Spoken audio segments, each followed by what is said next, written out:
guys, it's time to do an early comparison between the iPhone 7 versus the newly announced Google Pixel and the Pixel XL devices. So I've been using the iPhone 7 for about 3 weeks now, actually more than 3 weeks. So I want to give you guys my honest opinion on these two phones, sort of early comparison. Of course, I'll be getting the Google Pixel phone pretty soon and then compare it myself. But this is an early comparison because the Pixel phone is now going on pre-orders and is costing as same as the Apple iPhone 7 for the base model. So Google is now the new Apple of the Android world. So it is completely made by Google itself. So they're not collaborating with any other company.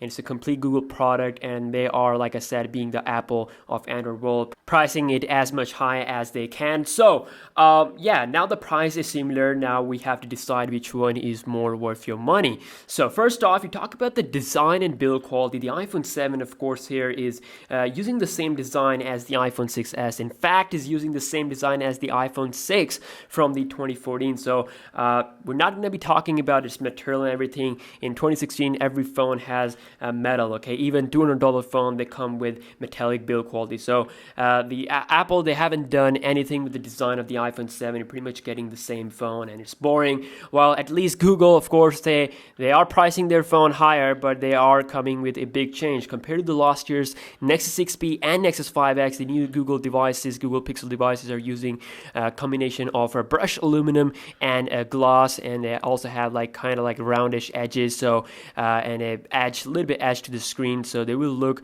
better. And there's no camera hump, so definitely design wise there's a big change with the new Google Pixel devices. And for me, the change is better, and you don't get that change with the iPhone 7. Now moving on to the display, the iPhone 7 and the 7 Plus, they both use the same display size as well as the resolution of last year's iPhone 6s and 6s Plus. There's no difference there. There's like a wide color gamut, improvement in the color, 25% more brightness, but that's not what people are excited about. They're excited about the resolution. So Apple might introduce Quad HD with their iPhone 8 or iPhone 9, we don't know. On the other hand, the Google Pixel and the Pixel XL, they're coming with 1080p/Quad HD resolutions. They will be having an AMOLED display technology, so the colors will be really great outdoor-wise, both indoor and So colors will be really great, both indoor and outdoor-wise. So definitely, for me as a smartphone guy, I've seen these phones, I've used these phones. I know the display will be better on the Google Pixel phones. The iPhone 7 is rocking stereo speakers, so you do get better audio here. Well, of course, with the Pixel phone, you're not going to be getting a dual stereo speaker system. And also, the iPhone 7 is water and dust resistant, which is something very well appreciated nowadays. And the Google Pixel phone, of course, they are not water and dust resistant, so that's that. That's something of your personal preference. Some people don't really want water resistancy, they don't want to put their phone in water and stuff like that. So on the iPhone 7, you don't get 3.5mm headphone jack, which of course you do get with the new Google Pixel phones. And this is a big greedy move from Apple, and they haven't replaced this feature with any good alternative, you can say. So they haven't changed the design, they haven't made the phone slimmer, they haven't put like a big battery. It's just having the same stuff, and they just remove it because they want to make more money. And yeah, that's only the most you can say appropriate reason why they did. Now the iPhone 7 does have 3D Touch, which works flawlessly with the iOS 10, so you get really good way to interact with your phone, a bunch of different options. And of course, software comparison wise, iOS 10 here, which works really fine, no lag whatsoever. You're going to be having Android on the Google Pixel, which will have a little bit changed icons, a little bit changed navigation buttons, and it will also going to have Google Assistant, which is a stayed-on rival compared to the Siri we have here on the iPhone 7 devices. So obviously software-wise, it's going to be your personal preference. iOS is more of a restricted environment where you can't do a lot of stuff, while on Android you get more customization as well as more freedom to interact with other Android devices also. So again, personal preference. You might like iOS more, you might like Android more. There's a big debate, so we're not going to go into that. But one thing that I do know that they will be giving you a pretty smooth experience for, of course, if you want to keep them for like 2 or 3 years.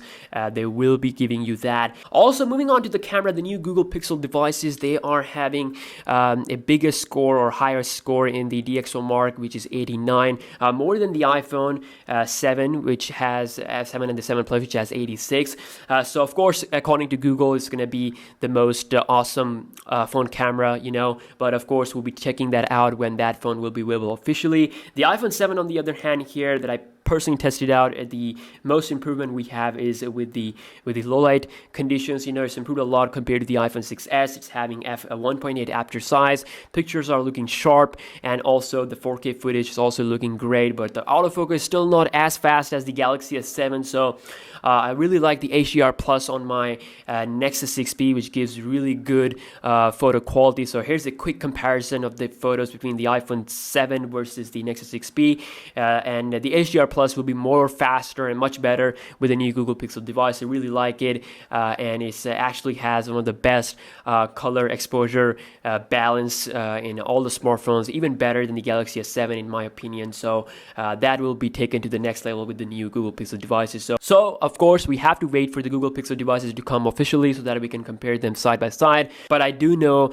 is that they will be having awesome quality. Okay, so under the hood, of course, we get Qualcomm Snapdragon 821 on the Google Pixel device, and here you get Apple A10 Fusion chipset. Of course, benchmark wise, you may see the Apple taking the lead, but in a real life usage wise, they will be pretty smooth. They will be giving you a pretty awesome experience, no doubt about that. Now lastly, we talk about the battery performance. Now, in my personal usage in all of these 2016 flagship phones that I've used, all these phones will give you around 1 day of usage. Okay, you have to charge them at the end of the day, whether it's Galaxy Note 7, S7, iPhone 7, 7 Plus, whatever phone you have to charge them at the end of the day. So, but the difference between the iPhone and other devices, particularly the Android devices, is that they support fast charging. So you can charge your Nexus phone using the fast charging. Of course, it will be charged to 100% in just 1 hour and 10 minutes or 15 minutes. I don't know the exact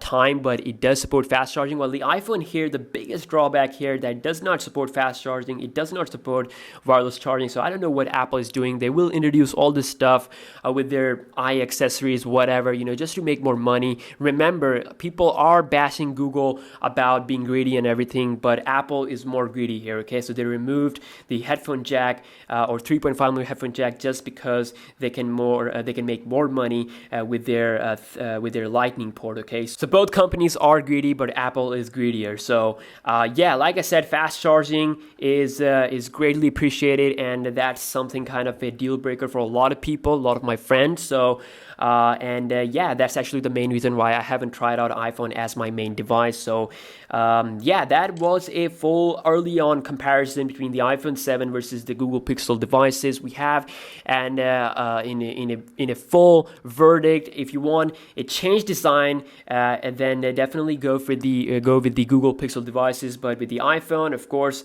I will not recommend buying the iPhone 7.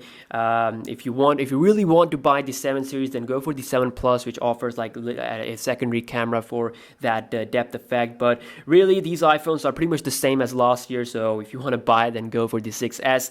And yeah, wait for the iPhone 8. That might bring you the big design change and the fast charging and all that stuff that you desire to have in your phone. So yeah, I hope you guys have enjoyed this early comparison, and I will catch you guys in the next one.